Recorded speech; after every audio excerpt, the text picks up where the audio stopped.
I've been thinking a lot this week about the importance of ritual.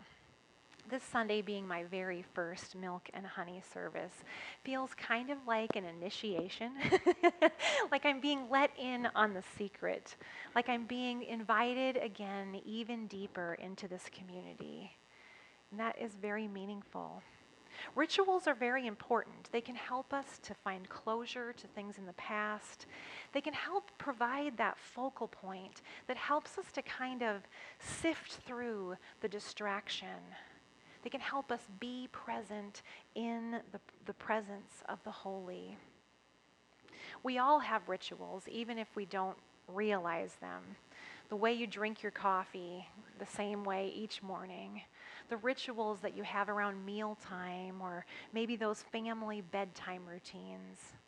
Rituals are important for in our personal lives and also in our communities. The service of milk and honey is a ritual that really pulls this community together. Rituals serve as those touch points where as things change and as things are different, it's a way that we can connect again to our home base and know that yes, we are still here. How beautiful it is then to have this tradition at the onset of the year that helps us to reflect back and to look forward, to let go of the things that are holding us back, and to set our intentions for the new year.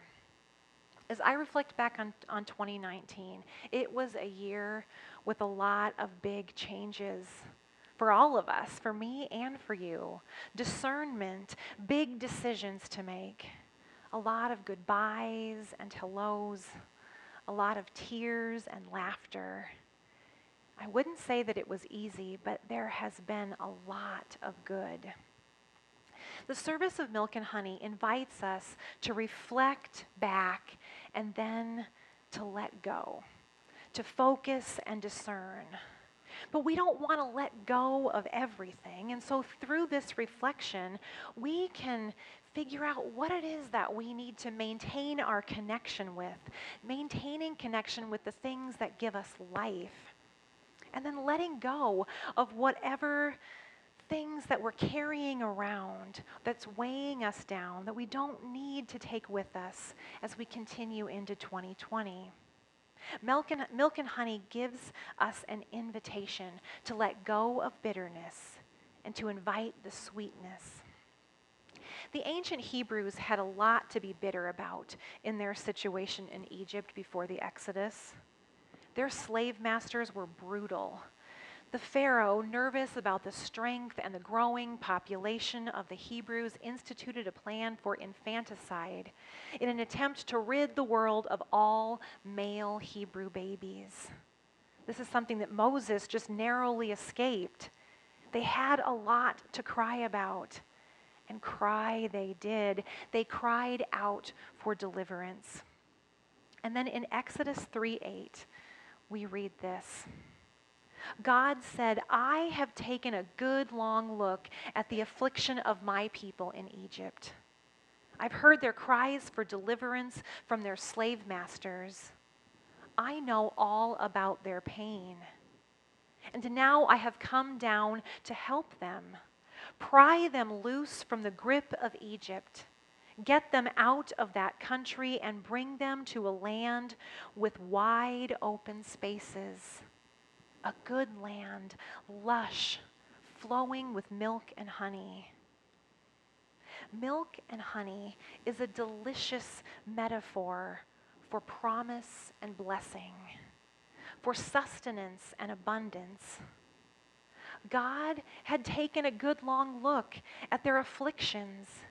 He had heard their cries and knew their pain, promised deliverance, and then delivered on that promise. In the service of milk and honey, we reflectively place ourselves into that promise.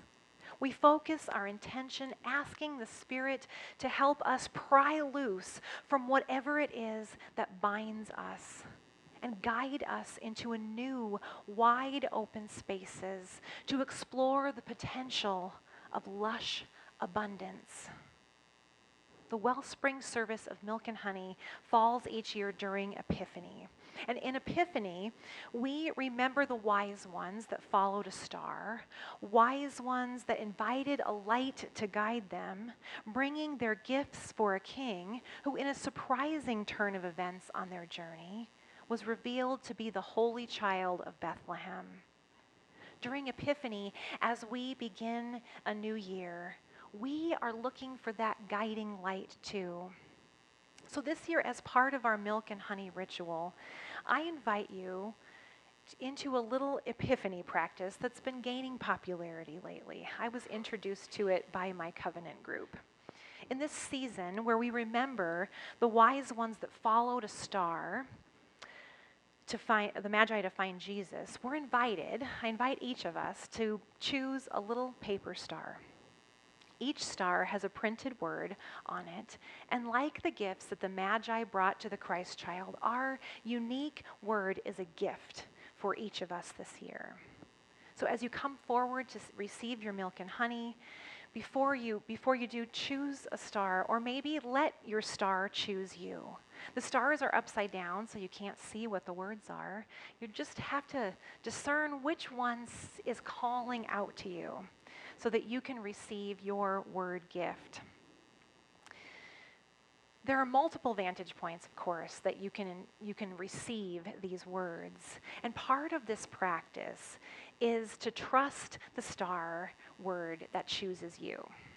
Now, when you turn over your star, you might instantly think, yes, this is exactly what I was looking for. This is a blessing. I see how this connects. And if this is how you receive your star, celebrate that. Celebrate the gift, and then think about ways that you might be intentional with this gift, ways that you might share this gift. The word that you receive might be just the encouragement or the challenge that you need to get unstuck in some way.